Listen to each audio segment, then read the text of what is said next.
about the feedback viewpoint. And I use the word viewpoint intentionally because if you think about any circuit with or without feedback, you can always analyze it with the methods that we have. I mean, any of the methods that we discussed so far are applicable to circuits that have feedback or no feedback. For instance, if you want to apply KVL, KCL, like nodal analysis, you can always do it. I mean, we didn't say, there wasn't any assumption of how the elements are connected to each other in that analysis. So you can always write KVL and KCL or do a nodal analysis with the matrix form. Or the time constants. When you talk about time constants, there was no assumption about whether or not there's feedback in that circuit that you are trying to analyze. So in general, any circuit that you have, you can basically use those methods and analyze it. So what you're trying, so the additional analysis and the additional work that we put into circuits with feedback must bring us something new, something that we couldn't obtain otherwise by just looking at our existing analysis methods. So what's that? What is that thing? What is that extra thing that you would like to get from feedback analysis? Now, this is something that sometimes gets lost in some of the methods for analyzing feedback. They are basically an alternative way of analyzing the circuit, which is probably a little bit more complicated than just writing directly the equations of the circuit.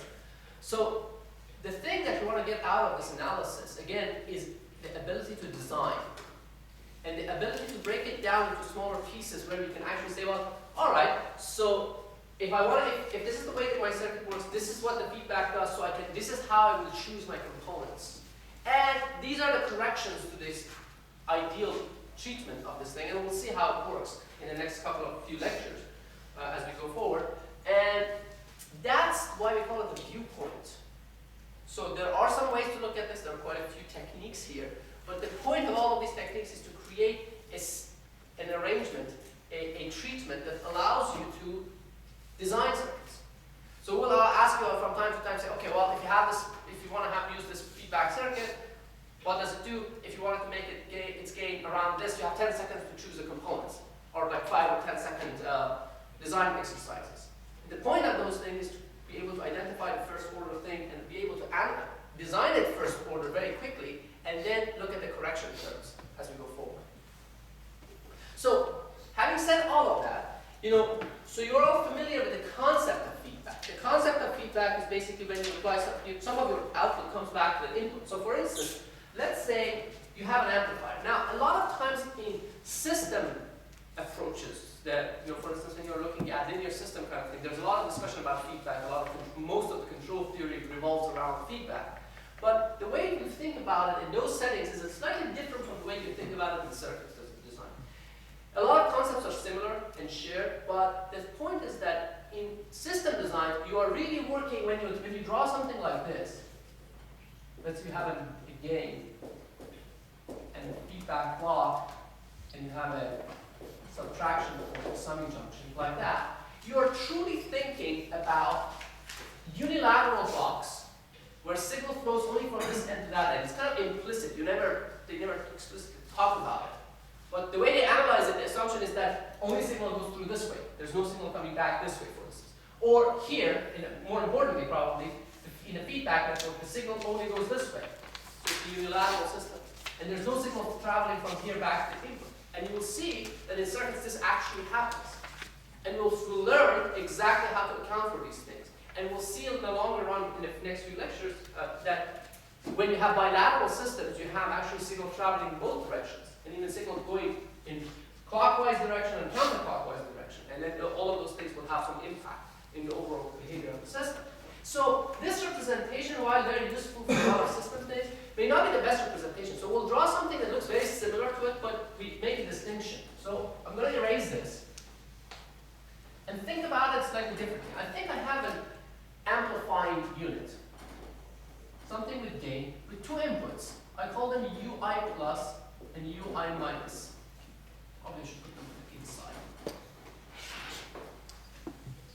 UI standing for the input, UI minus, and then I have an output which is UO.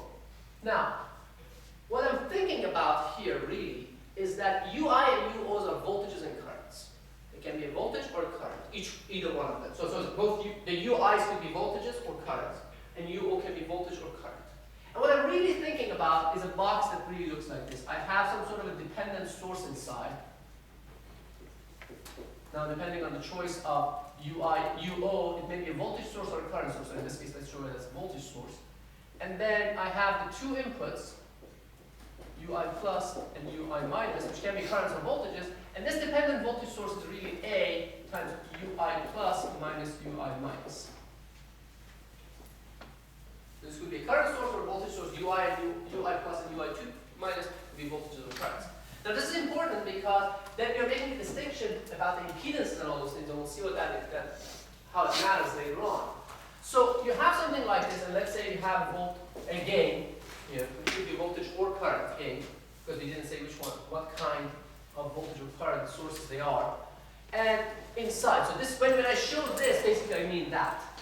And then you have a network. This is a circuit that has, you apply this output to it, part of this output, and you bring it and connect it to the UI minus. So the general equation for this upper box is UO is A times UI plus minus UI minus. And then your input, actual external input X is applied here, and your actual external output is taken from Y. And this network, whatever it is, has to have the same input. So this is the input of this network. The input of this network has to be of the same kind as the output of this network. So if this is a voltage, this is a voltage. If this is a current, this is a current. And the output has to be of the same kind of the input of this guy. If it's a voltage, it's a voltage. It's a current, it's a current. So they match each other, so they're of the same kind. And we'll see how it happens in actual circuits in a couple of minutes. So, but if you have a representation like this, we can easily derive the transfer function in general. I mean, this is something that you're all familiar with. So if I write the equations here, basically I know that if this is y, then y is a times the difference of these two, which is x for the ui plus, and ui minus is simply f times y. And the other thing I forgot to say, that for now, you're assuming f and a are both scalars. It's just like multiplicative gain, like 5. So everything gets multiplied by 3.7, 5, 5,000. Now, and we'll see what happens when there's dynamics or nonlinearity in a few minutes. Today we'll do all of that.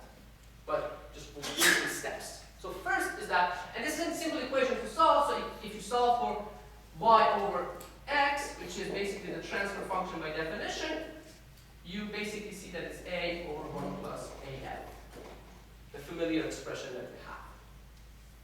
So far there's nothing out of the ordinary here. Now, what I do from this point on, I introduce some asymptotic parameters. So, and these are the important parameters. So, in a circuit with feedback, the most important parameter, if you were to pick one parameter to define that circuit, to characterize that circuit, that would be what we call the asymptotic transfer function.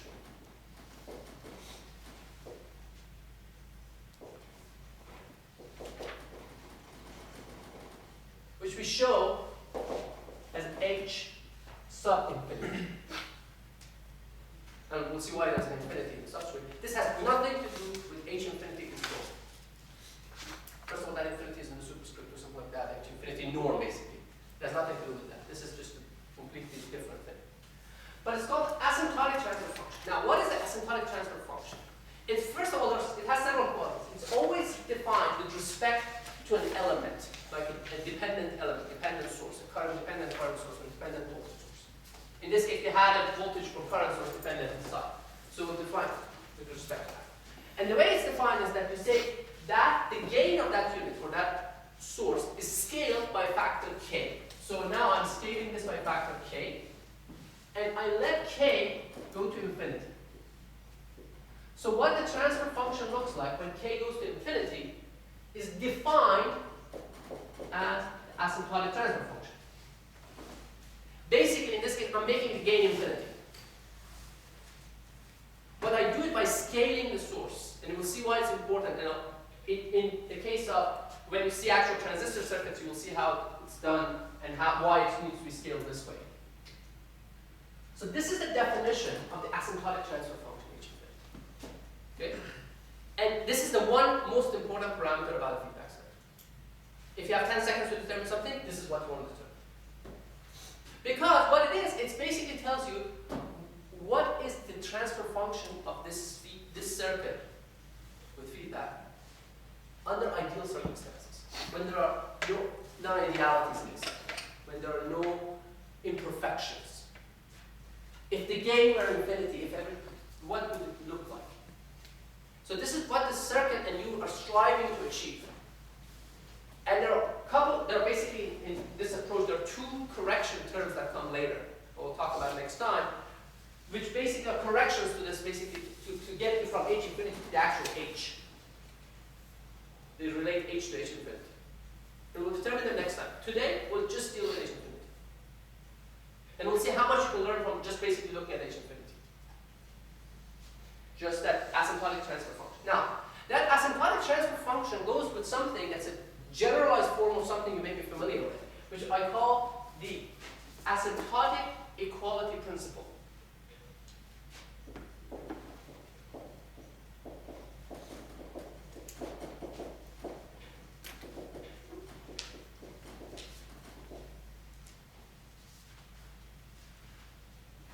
Now, the asymptotic equality principle is the following: that if you have a feedback circuit, negative feedback circuit, right, then you, in this negative feedback circuit, you should have a finite output for a finite input, right?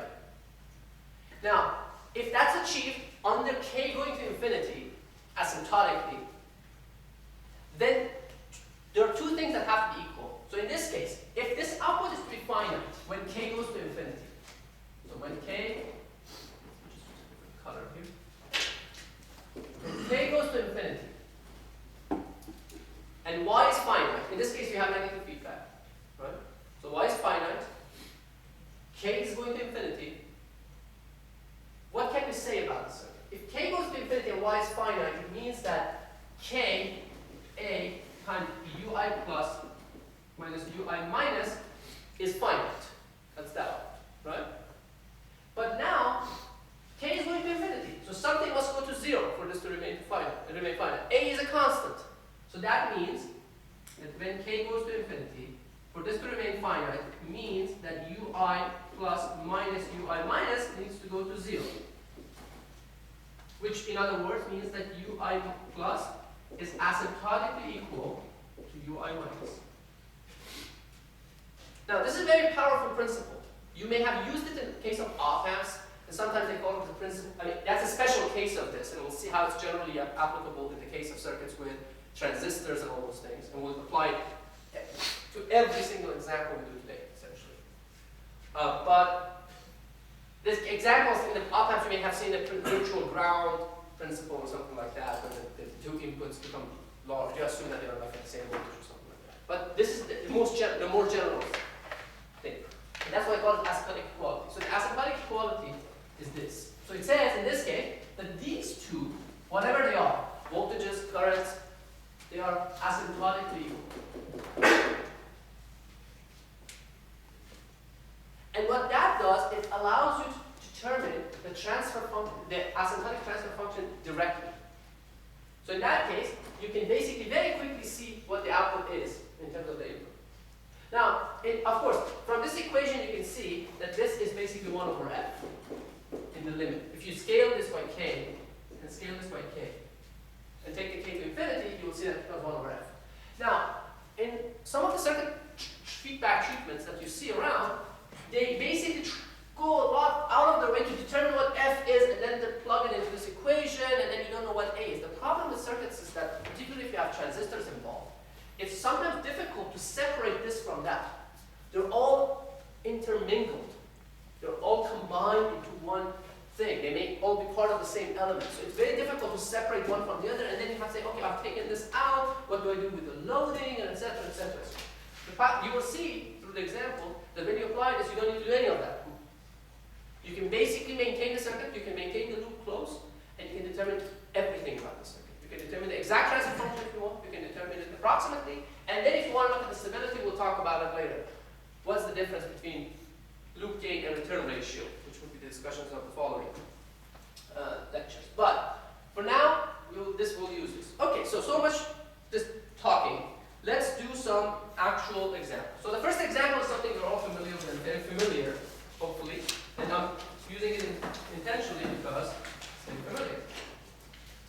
So it's a non-inverting op-amp.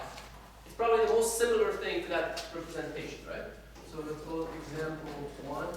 It's a non-inverting configuration for op-amp. So if you have an op-amp, you can use it like this. So op-amp has, in an op-amp, what kind of variables are UI and UO? The voltages, right? So this is an example where there are low voltages.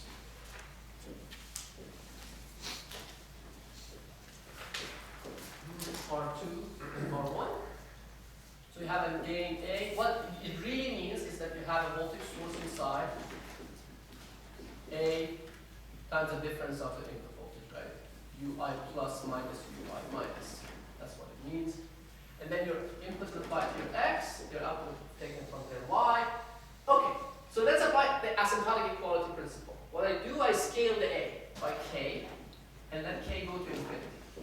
This, first of all, I have to check this is negative feedback. Well, it's easy. If this node goes up, this node goes up, this node goes up, because of the inversion, this brings this node down.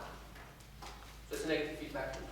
So when that's the case, I can basically say if K goes to infinity, what two things become equal?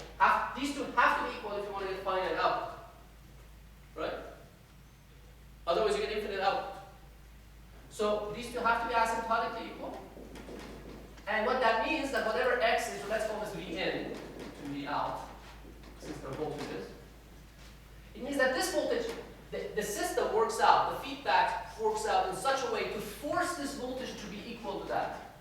So it's the action of the feedback network. The whole thing moves the voltage around to the point where this voltage becomes equal to that. This network. So when that happens, what is this voltage? This is V in. And this is a voltage divider, right? So basically it means that it's forced, it chooses a V out in such a way that this voltage becomes V in. And if it's determined by voltage divider and there's no input current here, so basically simply V in over V out is R1 over R1 plus R2. And therefore H infinity, which is V out over V in, and K goes to infinity, is 1 plus R2 plus R1. 1 plus R2 over R1. And this, we said this is 1, F is 1 over H infinity. So if you really want to know what F is, that's F. And it kind of makes sense in this case because this is what is returned, right? If this is the input of the, if this is your F network, this is its input, this is its output. If you put this voltage here, you get the voltage divider thing. So that kind of makes sense. But that's not the most important thing. The most important thing is this, H infinity. Because now, if I want to design an amplifier with a gain of 10, if I ask you, do you have 10 seconds to give me what R1 and R2 should be to make this gain 10, you can quickly do that. Right? You make the ratio of R2 to R1 9. Right? So that's how this is a very trivial example of how it's helpful in the design. We'll see less non-trivial examples, less trivial examples as we go on. But so I can make this as 1 kilo ohm and 9 kilo ohm. Or the other way around, so 9 kilo ohm and 1 kilo ohm. We get a gain of 10. Now, the gain is not going to be exactly 10 in reality, right? The gain is going to be a little bit off. Why? Because your gain is not infinite. Now, but it's going to be close if the gain is high. And you remember we had all these discussions that we wanted to maximize the gain last quarter. We went on these like quests for maximizing the gain. So this is the reason, because if the gain is large, it doesn't matter what it is. As long as it's large, because it wouldn't appear in any of this discussion. So now, nonetheless, but this is basically the essence of it in a very simple example. Now, and you can use it as you go forward. Now, but the gain is not exactly 10. It's a little bit less, or a little bit more. We don't know. I mean, we kind of know in this case, but just like in general, we don't know. Right? There are correction terms. So the actual transfer function is related to H infinity with some correction terms, which we'll discuss next lecture. So for now, we are dealing with this. We understand this is not exactly 10, but if you design it like that, you're going to be close enough. take this to be 9 kilo ohm and 1 kilo ohm, this is going to be very close to the extent that most of the times it doesn't really matter, because correction terms don't matter. And when they do, we'll calculate. Okay, so that's fine. So that's not to say, well, yeah, of course I knew this. This is a trivial thing. Everyone does this when they deal with feedback. What else can you do? Okay, let's see what else we can do. So let me give you another example. Now this time with transistors.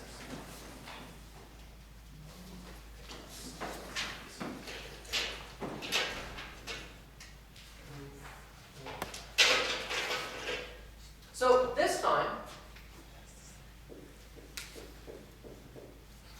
let's say I have a stage like this. I have an NMOS transistor driving the resistor R3. This is VDD from an AC perspective as well. And then you have a resistive divider network coming back. So this one I think is R2, just to keep it consistent. And this one is R1. This is V out. And this is V in. So this is M1 to M2.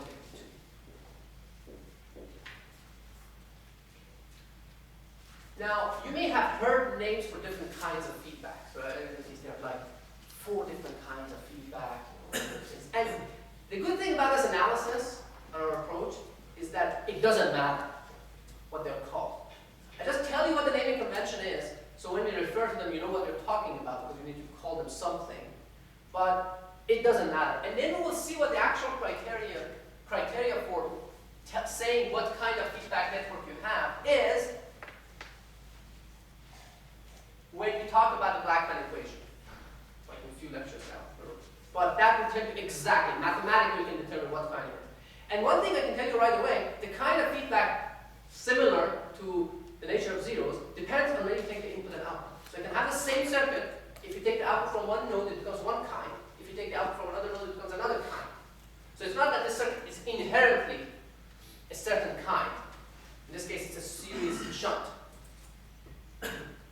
But it's not that it's inherently, if I don't show you where the input and output are, it's a meaningless question to ask you. And if I can show you 2 different, I will show you examples later, show you 2 different outputs. So for this output, it's a series shunt. For this output, it's series. And as such, as we'll see later on, the impedance of one node goes down and the impedance of the other one goes up. From the case where you don't have feedback. So it's the name of the configuration is not the property of the network itself. It's also a functional thing for the output. But anyway, so what is it this is called? Well, we could call it a 2-transistor feedback network with resistors R1 and R2 and R3. Or you could basically say at the input, I'm taking the output from here, so I'm measuring the voltage. So you can, there are 2, and to make the matters more complicated, there are 2 naming conventions. One is called the sense return convention, and the other one is called the configuration.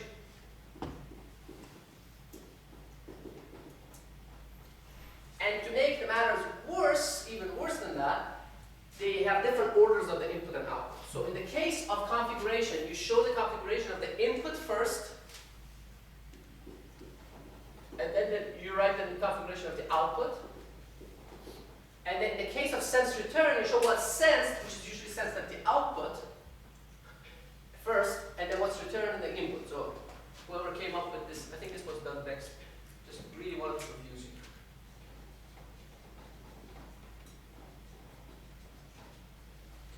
Okay? So let's see what these things would be called.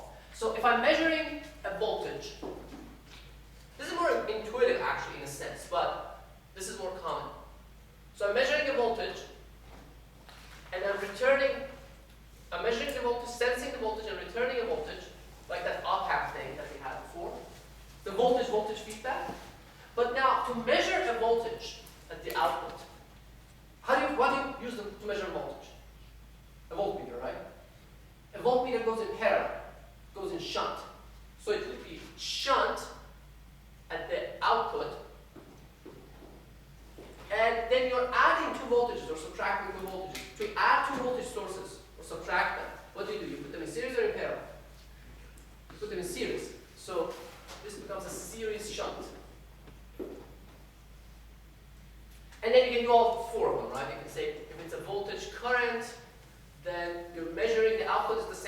shunt,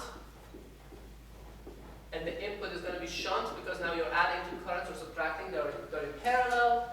If it's a current voltage, it's going to be the opposite of that. Of course, it will be series. And then if you have a current, then you have basically the other way around. So you have shunt. So, sorry.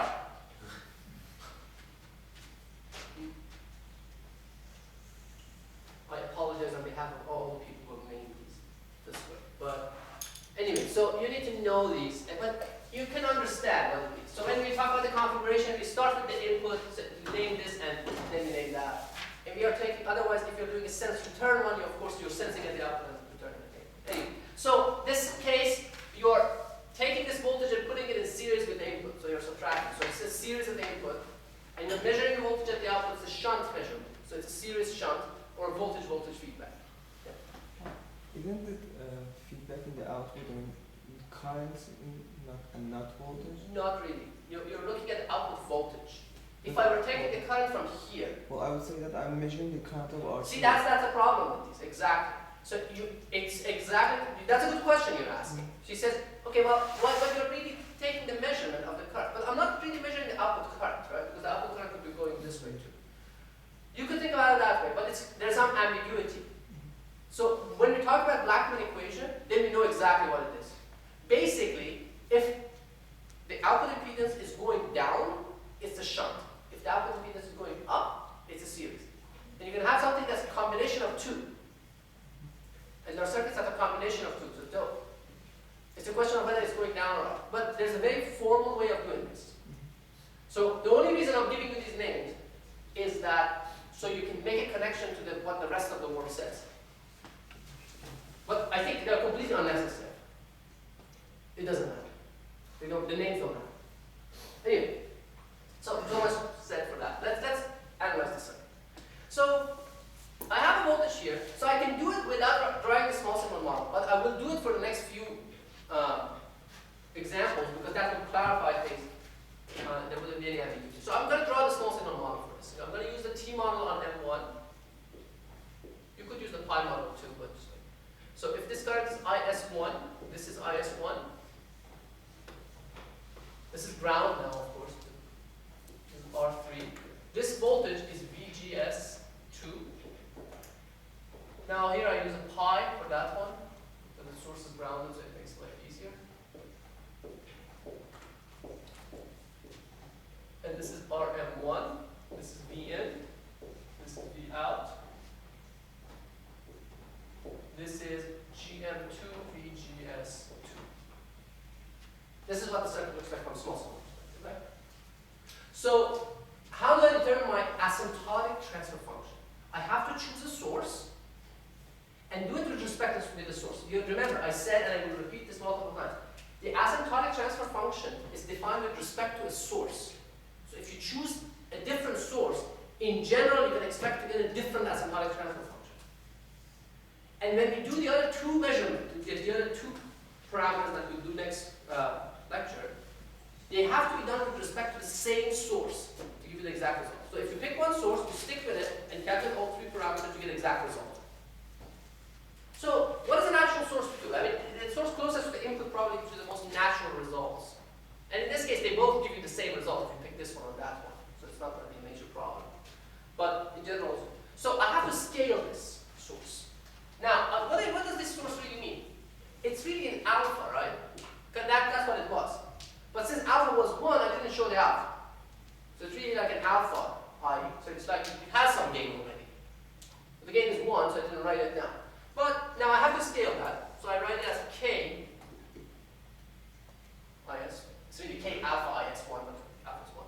And I let K go to infinity. Oh, the other thing that I forgot to do is to determine whether it's negative or positive feedback. So I have to determine that first. So if let's say this node goes up, this voltage, this is an inverting stage, this node goes down, this is a divided down version, this node goes down, this node goes down, this, when the input is null, this becomes a common gate, right? So it's a non-inverting stage, this goes down, so negative feedback. So K goes to infinity, what happens? Asymptotic equality. What two things are equal? Well, K goes to infinity. If I have a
exercise. I'll ask you to say, if I want a gain of 5 in this stage, how do I choose R2 and R1? What's the ratio of R2 and R1? 4. So I can pick this as like 4 kilo ohm and 1 kilo ohm, whatever fits the rest of the circuit. And you can go and do this, and you will see that you get pretty close. You have a question? Yes, I'm sure we'll get to this soon enough. But compared to the op-amp example which we've done, the inherent gain of this stage is actually much less than an op-amp. Maybe. Maybe, yes. Depends on the op-amp. Right. Okay, sure. Right. So is it? So are we? So you said in a 10-second design example, we still want to do one. Look at this 1 plus R2 over R1 and say, okay, well, the ratio 4. Are we off by a whole lot more than we were? It depends on what the total gain is, and we will see exactly how far off we are later on. When we write the exact equation, we'll see how far off we are. You're right. And if the gain is very low, then this would be way off. But then the feedback is useless anyway. But we'll analyze it exactly. We'll do this next lecture. So in this lecture, I'm intentionally leaving it at this, because this is the most important parameter. So if you have 10 seconds, are you really going to concern yourself with whether it's like 4.8 or 5? Or no. If you have 10 seconds, that's what you do. And then we'll see when you have more time what you do next. So there are 2 more parameters that you can determine, namely the return ratio and the forward gain. Forward independent gain. So basically those 2 asymptotic forward gain. So those 2, if you know those 2, you know exactly the transfer function. Exactly, not approximately, exactly. Which is exactly what you get from if you write the KVL. Always. So we'll see those. But for this lecture, we will not intentionally, on purpose, we are not getting to those. And by the way, return ratio is not loop gain. They're different. We'll talk about it when we talk about return ratio. Okay, so this is in transfer function. So, but you see, this case is a little bit trickier because if I ask you what was f, it was not as obvious here. If you wanted to use some of those methods, say, well, I have to take this loading into account and all those things and all of that stuff, and then we'll see how those are taken into account. Yeah. If we put k in the second Let's do source, that. it will come with the same result, right? Let's do that. So he says, now define a different. So basically, that's a different h infinity in general. In this case, we'll get the same result, but not always. So in this case, if I use a k here, so let's call this k prime. And if k prime goes to infinity, what it means is that to get a finite voltage here, this voltage has to be 0.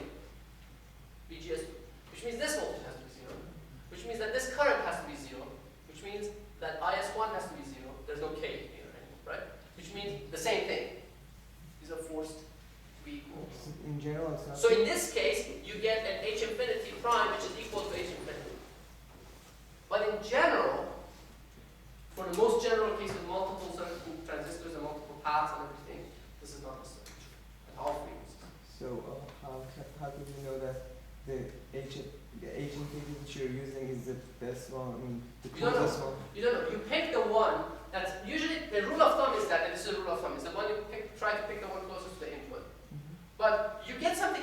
The interesting thing is that they are very close, even if they're not the same. And what's the reason that they usually use the one near closest to the Because that would basically correspond to, and usually you pick the one that's closest to where the signal is being fed back. The reason for that is that really leads to the most straightforward, simplest expressions. It has no fundamental preference, but from the analysis perspective, it makes it easier to track. Would you please show a circuit between which I will, because I have to do the other 2 parameters first. But I will show you a case where, depending on the choice of the source, these parameters will change. But then, when all 3 of them are put together, we do it for one source, you get the result. Do all 3 parameters. We'll do it for this other source. We'll see the individual parameters look different, but when put together, to give you the exact same result. Final result. I'll do that. Wait. No, but accept what I'm telling you now, but keep that in the back of your head and question it later. Okay, so let's do another example. So are you okay with this example? Does this make sense? At least the basic part of it. And you may say, oh, this looks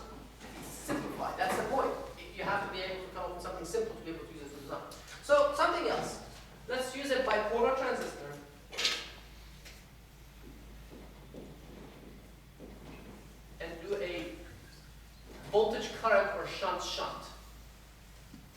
So let's say you have a resistor like that. Let's say your input now this time is a current source, I in, and your output is a voltage source, V out.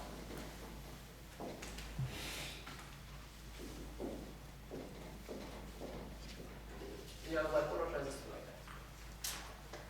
So what is the asymptotic transfer function? Well, again, I don't need to do this, but I'm going to draw the small signal model. I'm going to use the pi model because that will make it easier since my emitter is grounded.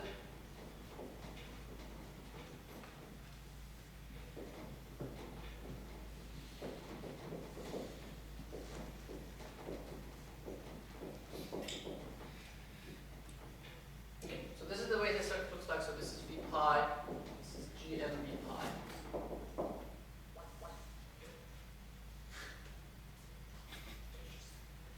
Okay, so this is the choice of source is relatively simple in this case. Well, which one would you choose?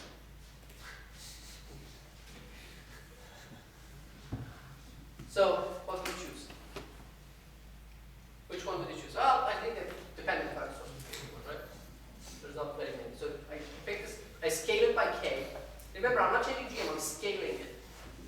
And k goes to infinity. I let k go to infinity. I have negative feedback, I have to verify that. This node goes up, this node goes down, which brings this node down. I have negative feedback. So, in that case, the asymptotic quality tells me what?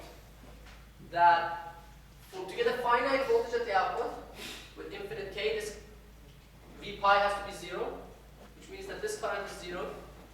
So basically, this is 0, and this is 0, which means that this current, which is I in, has to be the same as that current, I in, asymptotically.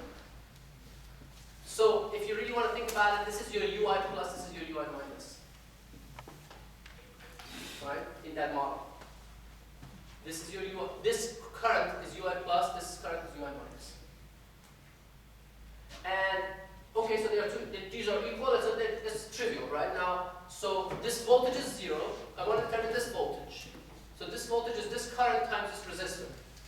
So V out is simply minus R2 because of the direction of the current times I in.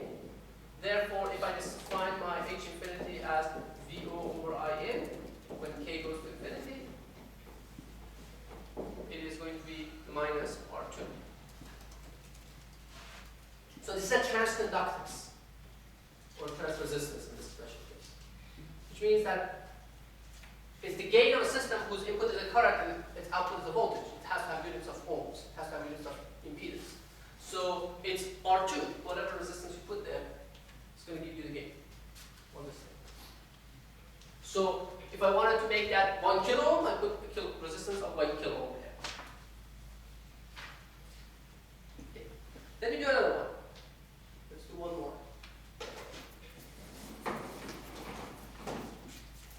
So this one is a shunt series, so that's R1.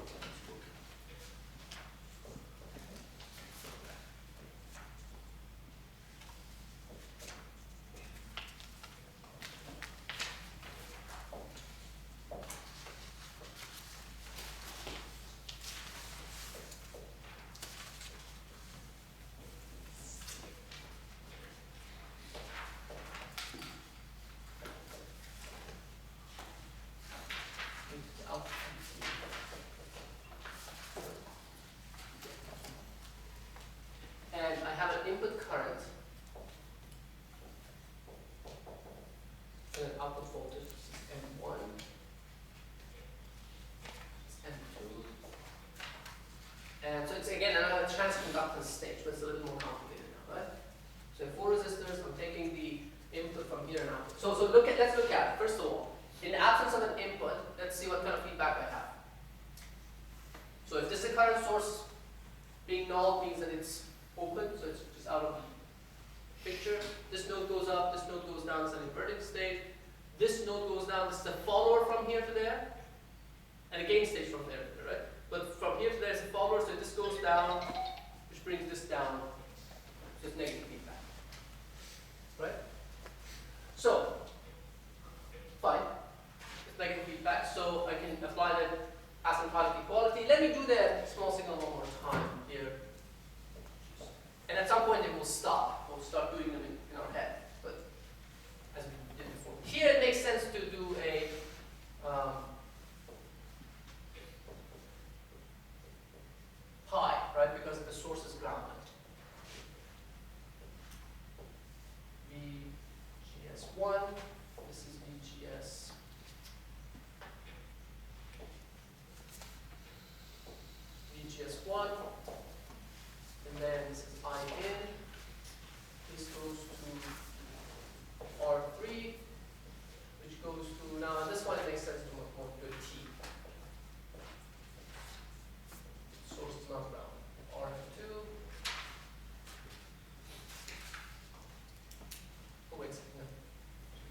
said that if you choose these ones, usually you get more straightforward equations. There's no fundamental reason you can't use that, and we will try to do that. In this case, you will get the same result actually for H infinity. Most of the times, actually, the H infinities that we get are the same in most of these, but not all of them. The other two parameters have switched, but it doesn't matter. This is not a general rule, so you need to concern yourself too much with it. But anyhow, so which one would you choose? If I want to calculate the asymptotic equality, I'll choose this one. We could choose that one as well. So let's choose this one. And let's take the k to infinity. What does that mean? To have a finite output here, I have to have finite current. The finite current here, I have to have finite voltage here. The finite voltage here means that I have finite current there, which means that I have to have finite current here, which means that VGS has to be 0. Now, and that means that this is really your UI plus, and this is your UI minus. These two currents. This is your UI plus, minus, this is UI plus in that representation up there. But that doesn't matter. What matters is that these two are equal. So this is IN, this is IN. So how do I calculate V out in terms of IN? If I know this is IN, and what is this voltage? Asymptotic is 0, right? So this allows me to calculate this voltage directly. What is this voltage? If this voltage is 0, this current is IN, this voltage is minus IN R1. Correct? So that allows me to calculate this current, which is basically this voltage divided by that resistor, which is minus IN times R1 over R2. Right? So I know this current, I know this current, therefore I know this current. What is this? IS2 is what? Is this current minus that current. Correct? Which is basically minus IN R1 over R2 minus IN R1. Minus I1, I'm sorry. Minus just I. Right? Correct? So I get minus IN times 1 plus R1 over R2. So that's IS2, which is replicated exactly here. So what is V out? It's this thing, this IN, this IS2 times R4 minus, with a minus sign. So that minus sign cancels this minus sign, so this becomes IN times R4, 1 plus R1 over R2. So my H infinity, the asymptotic transfer function with respect to this source, is, which is by definition is V out over IN. In this case, it's a transconductance when K goes to infinity, is R4, 1 plus R1 over R2. Done. Now, if I want to design something, this is useful, right? If I'm trying to get a transconductance of 5 kilo ohms, I can make this R4 500 ohms, and I can make this ratio, this sum 10, for instance. So it's clear what the relationship between the parameters and the parameter of interest, the circuit parameters and the parameter of interest is. And then you will get corrections. And if you want to calculate the corrections, you know what the correction terms are, and say, okay, well then I have to adjust these according to those correction terms. So then it turns out that instead of being 9 to 1, you make this 9.2 to 1. And those correction terms tell you what those are. But for 10-second design, this is pretty good, I think. But of course, that 10 seconds after you've done it. But it's relatively straightforward, you can see, because it simplifies things a lot. And you can see it's not, see, this is kind of similar to what people do with op-amps, virtual ground and all those things, and the gain is huge and all those things. But this is a generalization of that for transistor circuits, which become a pain if you try to break the loop. Say, okay, what's the loading of this thing? What's seen by this guy at that side? Let me separate the forward, A, what is the A, what is the F, two-port networks, etc. and mess. The whole point is not to do that. If you know what you're doing, you can do it. Okay, are you okay with this example? Are we fine?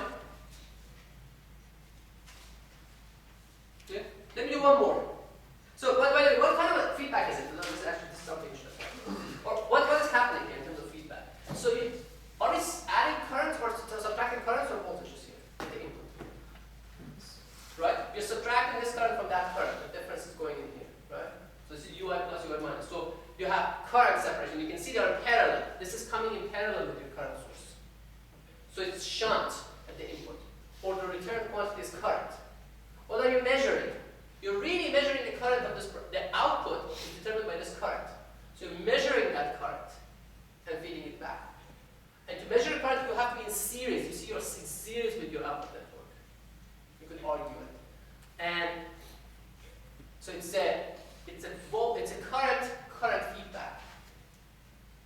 In other words, it's a shunt series feedback. The series because the current source goes in series, shunt because the currents are added in parallel. If you want to know what the name of these things. Just remember this. If you put things in shunt, so this is the only useful part that comes out of all that naming convention. And that's why I actually prefer the shunt series shunt to voltage current. Because if you put things in shunt, what happens to the impedances? When you put things in parallel, the impedances go down. When you put things in series, the impedances go up. That's the useful part of that name. So, since the things are in shunt at the input, what do you expect the input to do when there's more feedback? The more feedback you have, what happens to the input impedance? Goes up or down? It goes down because it's in shunt. What happens to the output impedance? It's in series. It's going up. That's the useful part of it. Other than that, it's completely irrelevant. And then we'll see when we do the Blackman analysis, Blackman equation. In general, you can have things feedback that can have both reducing and increasing effect, two of them fighting each other. And you'll see what it is. It's just an equation that will tell you all of this in one place. Okay, let's do one more example. I think we ran out of space, but that's actually simple, relatively. Okay, let's try to fit it here. Anomalies. So, this one here, we have a. If someone can tell me which one is M1 and M2, choice of the names I want to repeat this. This is M2, M1, and the resistor, is this R1 or R2? R2, this is R1. Thank you. And this is R2. V out, this is bias, and this is your input, line in.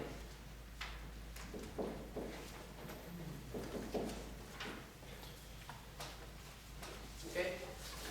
All right. Well, nice. I don't have space for small signal model, but let's think about the small signal model of this guy. That's the only one that would matter in this case, right? This is the input. This is the output. So this is kind of like what you see here in the forward path. This is ground. It's a bias voltage. This is RM2. This is IS2. IS2 going to R3. And going to the rest of the circuit. And here this is driven by the current source, GM of that guy, in the pi model. You can imagine it, right? So I'm not showing the whole circuit, just like I'm showing this part is the interesting part. So if I scale this current source, remember this is a gain of alpha, where alpha is 1. So I just like I'm scaling it by k, and let k go to infinity. What does that tell me? To have a finite output, this current has to be finite. K going to infinity means that IS2 has to be 0, which means that this voltage is the same as that one. So this voltage is 0, and this current, IS2, is 0 too. That's quite useful. Because it says from a small signal perspective, this voltage is 0, and this current is 0. Asymptotic. That makes the analysis trivial. Because what happens is that if you think about this guy, what is this? If you use the pi model, so this is VGS1.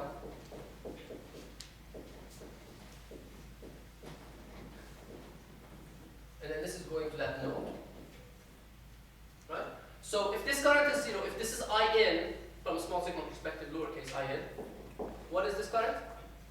This has to be IN. Feedback is forcing it to be IN.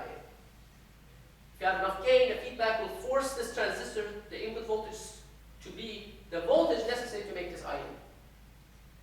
So this is IN. Then GMVGS1 is IN.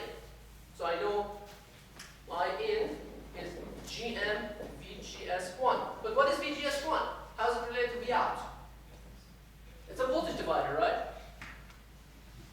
So this is GM1 R1 over R1 plus R2 times V out.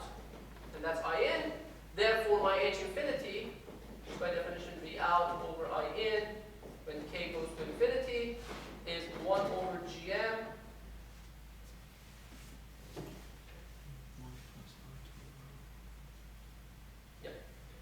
and 1 plus R2 over R1.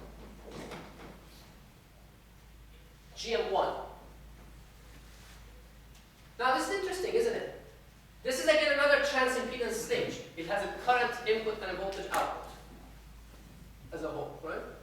But it's interesting, its transconductance is determined by GM of a transistor, but not this guy. This isn't the forward path. It's this guy. It's GM of this guy that matters, determines it. And then it's scaled by the R2 on 1 ratio, 1 plus R2 on 1. So again, it allows you to design. So I'm looking for certain parameters, certain amount of transconductance. I can just pick some values very easily. Just tell me what the ratio of these two need to be and what the GM needs to be in that sense. So it makes it straightforward. What kind of feedback is it if you really were forced to? What are two things that are equal at the input asymptotically?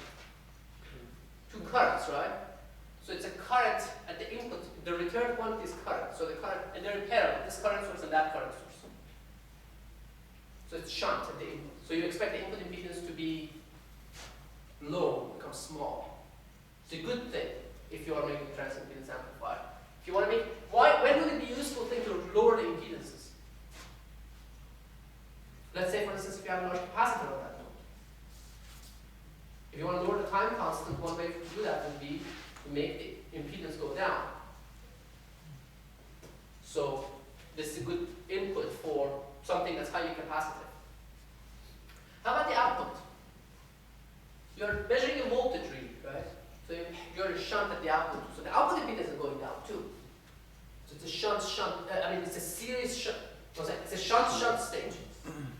So the input impedance at the input and output are both going down. It's a good ammeter and it's a good voltage source at the output. If it were working ideally. And then we'll see how non-ideal it is when we tap into the parameters. Okay, let's take a quick break here.